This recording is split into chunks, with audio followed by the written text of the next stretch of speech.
இன்றைக்கி நாம் சிம்மம் ராசிக்காரர்களுக்கு அடுத்து வரக்கூடிய 18 மாதங்கள் எப்பேற்பட்ட அற்புதமான மாதமாக அமையப் போகுது அப்படிங்கிறத பற்றி தான் இந்த ஒரு வீடியோவில் தெளிவாகவும் விளக்கமாகவும் பொறுமையாகவும் பார்க்க போகிறோம். சரி, வாங்க வீடியோக்குள்ளே போகலாம். சிம்மம் ராசி நேயர்களே, உங்களுக்கு இந்த ராகு கேது பெயர்ச்சி 2025 உண்மையிலேயே பார்த்தீங்க அப்படின்னா பெரியதொரு கண்டத்திலிருந்து தப்பிச்ச ராசி அப்படின்னா அது சிம்மம் ராசி அப்படின்னு சொல்லலாம். என்ன காரணம் அப்படின்னு பார்த்தீங்க அப்படின்னா, இந்த ராகு கேதுக்களினுடைய பெயர்ச்சிக்கு பிறகு பார்த்தீங்க அப்படின்னா உங்களுடைய ராசியை பொறுத்த வரைக்கும் 2வது வீட்டில் இருக்கக்கூடிய கேது ராசிக்குள்ளேயே வராரு. அதாவது 8ஆம் வீட்டில் இருக்கக்கூடிய ராகு களத்திர ஸ்தானத்துக்கு 7ஆம் வீட்டுக்கு வராரு. பொதுவாகவே ராகு கேதுக்கள் அப்படிங்கிறவங்க ஜென்மத்தில் கேதுவும் 7ல் ராகுவும் இருக்கிறாரு அப்படின்னா நீங்கள் சர்ப்ப தோஷத்தினுடைய பிடிக்குள்ளே வரீங்க. சர்ப்ப சாந்தி பரிகாரங்கள் பண்ணிக்கணும். ரொம்ப மோசமான ஒரு அமைப்பு. இதெல்லாம் எல்லாருமே உங்களுக்கு சொல்லியிருப்பாங்க. ஏகப்பட்ட பயமூர்த்தி விட்டுருந்துருப்பாங்க. ஏன் அப்படின்னா, அஷ்டமத்தில் சனி வேறு, அகப்பட்டவனுக்கு அட்டமத்தில் சனி, போதாத குத்தத்துக்கு ஜென்மகேது களத்திர ராகு.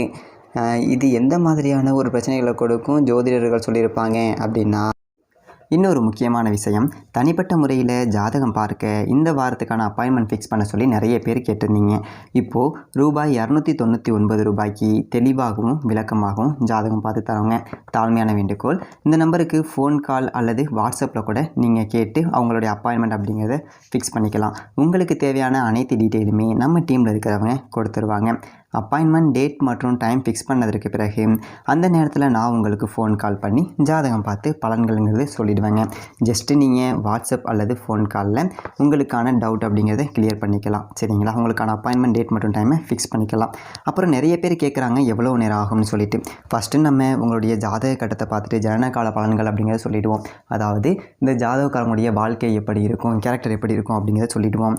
அதுக்கப்புறம் கோட்சாரத்தின் அடிப்படையில் கடைசி ஒரு 2.5 வருஷம் எப்படி இருந்துச்சு, எதிர்காலம் வரக்கூடிய 2.5 வருஷம் அதெல்லாம் எப்படி இருக்கும் அப்படிங்கிறதெல்லாம் பார்த்துடலாம்.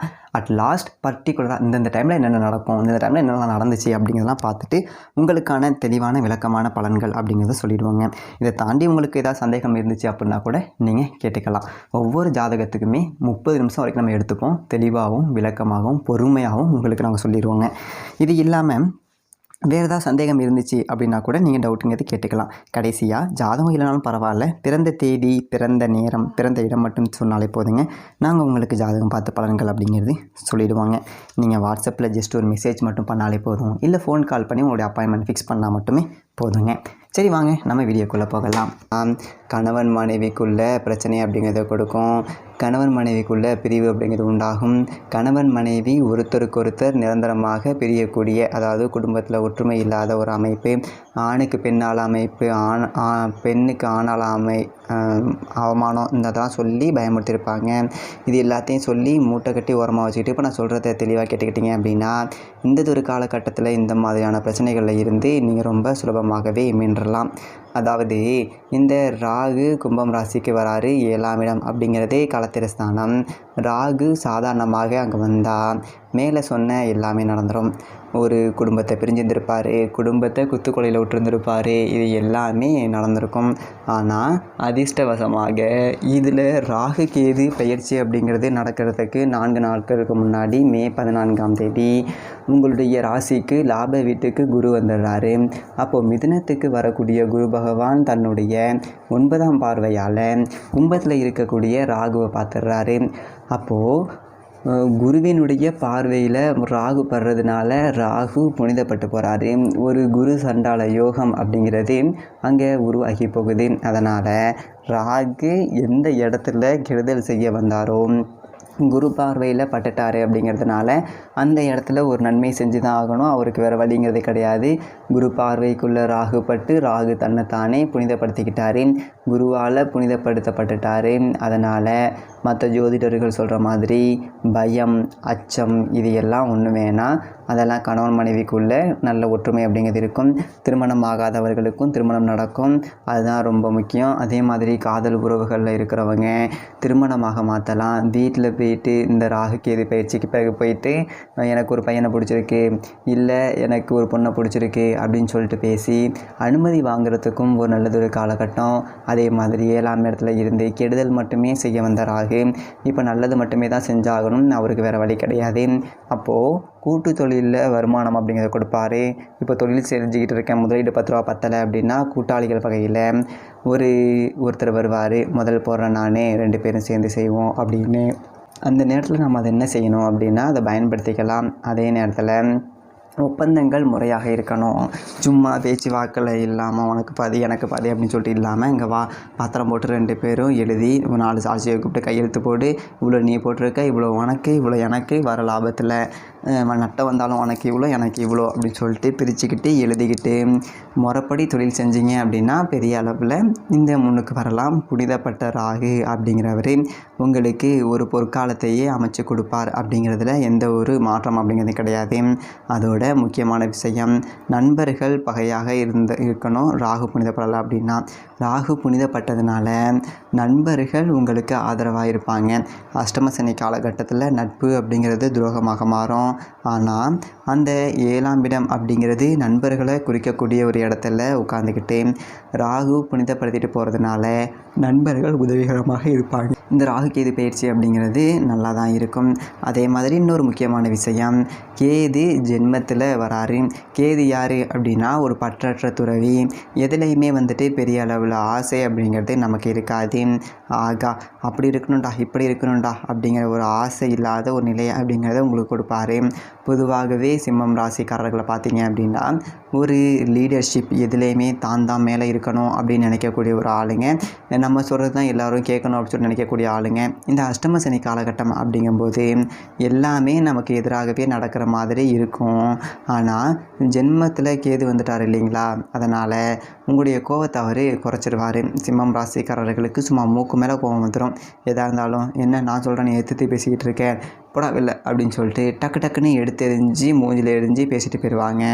இப்போது கேது ராசிக்குள்ளேயே வராரு அப்படிங்கும்போது உங்களை ஒரு ஆன்மீகத்தின் மேலே தள்ளி விட்டுருவார்.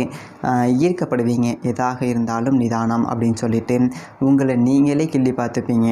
சுற்றி உள்ளவங்க எல்லாமே கேட்பாங்க, இவனா இப்படி எப்பா எடுத்தேன் கழுத்தை நடிச்ச முடித்தேன் அப்படின்னு தான் சொல்ல பேசுவான், இப்போ அவ்வளோ பொறுமையாக நிதானமாக பேசுகிறான், பரவாயில்ல ஒரு பக்குவம் அப்படிங்கிறது வந்துருச்சு போல் பிள்ளைக்கு அப்படின்னு சொல்லிட்டு 4 பேர் சொல்கிற அளவுக்கு உங்களுடைய பக்குவம் அப்படிங்கிறது ரொம்ப நல்லாயிருக்கும். பெரும்பாலும் இந்த அஷ்டம சனி காலகட்டத்தில் கஷ்ட நஷ்டம் வரும், அதில் எந்த ஒரு மாற்றம் அப்படிங்கிறது இல்லை. ஏன் அப்படின்லாம் ராகுவை விட மிஞ்சுவது தான் சனி. அதனால் அஷ்டம சனி கொடுக்கக்கூடிய ராகு கெடுதலை ராகுவால் தடுக்க முடியாது. ஆனால் அந்த ஜென்மத்துக்குள்ளே கேது இருக்கிறதுனால உங்களுக்கு சில நன்மைகள் அப்படிங்கிறது இருக்கும். எதன் மேலேயும் பெருசாக ஆசைப்பட மாட்டீங்க. ஆசைப்பட்டு ஒரு பெரிய முதலீடு ஒன்று கடன் வாங்கி போட்டேன் நட்டமாகி போயிடுச்சு, அந்த வேலைலாம் இல்லை. 10 ரூபா வருதா, 10 ரூபாயை வச்சுக்கிட்டு ஒரு 8 ரூபாக்குள்ளே ஒரு குடும்பம் நடத்துவோம், 2 ரூபா மிச்சப்படுத்துவோம்.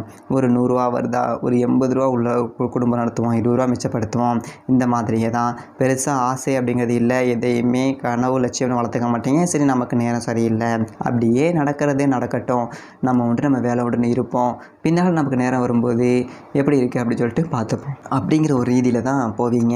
ஆனால் காசு பணத்துக்கு பஞ்சம் அப்படிங்கிறது இருக்காது. என்ன காரணம் அப்படின்னா குரு மிதுனம் ராசிக்கு வந்துடுறாரு, லாப வீட்டுக்கு வந்துடுறாரு. உங்களுடைய ராசி அதிபதி கிரகங்களுடைய ராஜா சூரியனோட நெருங்கிய நட்பு கிரகம்.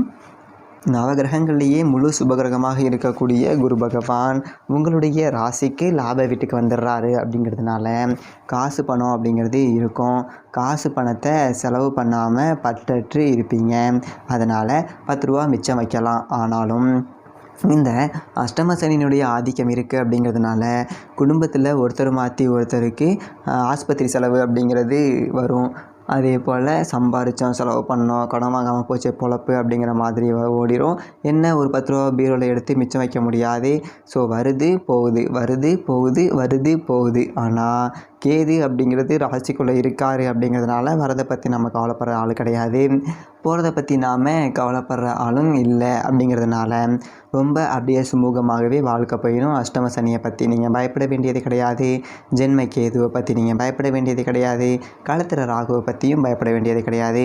களத்திரத்தில் இருக்கக்கூடிய ராகு குரு பார்வையில் புனிதமடைஞ்சிடுறாரு. அஷ்டம சனியினுடைய தாக்கத்தை சரி செய்ய லாபத்துக்கு குரு காசு பணம் 10 ரூபா கொடுத்துருவார். அதனால் கடவுள் ஒரு கதவை அடைச்சா இன்னொரு கதவை திறந்து விட்டுருவார் அப்படிங்கிற மாதிரி சிம்மம் ராசிக்காரர்களுக்கு இதுக்கு மேலே நல்லது அப்படிங்கிறது நடக்கும். ஏன் அப்படின்னா கண்டக சனி காலகட்டம் அப்படிங்கிறது இருந்தப்போ உங்களுக்கு அட்டமத்தில் ராகு மாட்டிக்கிட்டார். இப்போ களத்திரத்தில் அவர் இருந்து குரு பார்வையில் புனிதமடைகிறார் அப்படிங்கிறதுனால ஒரு கிரகத்தை இன்னொரு கிரகம் அப்படிங்கிறது பேலன்ஸ் பண்ணிடுது. அப்போது சிம்மம் ராசிக்காரர்கள் எதை பற்றியும் கவலைப்பட வேண்டியது கிடையாது. கொஞ்சம் எதுலேயுமே கொஞ்சம் பிடிவாத குணம் அப்படிங்கிறது இருக்கும். இந்த சிம்மம் ராசிக்காரர்களுக்கு தான் பிடிச்ச முயலுக்கு 3 காலில் 300 கால்னு சொல்லக்கூடிய ஒரு ஆளாக இருப்பாங்க. அந்த பிடிவாதத்தை கொஞ்சம் தளர்த்திக்கிட்டு அப்படியே சரிப்போ நடக்கிறது நடக்கட்டும் அப்படின்னு சொல்லிட்டு கடவுள் மேலே பாரத்தை போட்டுருங்க. ஞாயிற்றுக்கிழமை தோறும் சூரிய பகவானை வணங்கிக்கிட்டு தான் அவங்களுடைய வேலைகள் அப்படிங்கிறத தொடங்கணும். தினங்கூற வணங்குங்க. மறந்துட்டால் கூட ஞாயிற்றுக்கிழமையில் சூரிய நமஸ்காரம் பண்ணிட்டு தான் வேலைகள் அப்படிங்கிறத தொடங்கணும். அதே மாதிரி பௌர்ணமி அன்னைக்கு சிவாலயங்களில் சத்யநாராயண பூஜை அப்படிங்கிறது நடக்கும். அங்கே போயிட்டு சிவபெருமானை மனசார வணங்கிட்டு வாங்க. இந்த ராகு கேது பெயர்ச்சி காலகட்டம் அப்படிங்கிறது பல கஷ்டங்கள் வந்தாலும் எல்லாத்தையுமே ஜெயிச்சு நிம்மதி பெருமூச்சு விடக்கூடிய ஒரு காலகட்டமாக இருக்கும். நன்றி, வணக்கம்.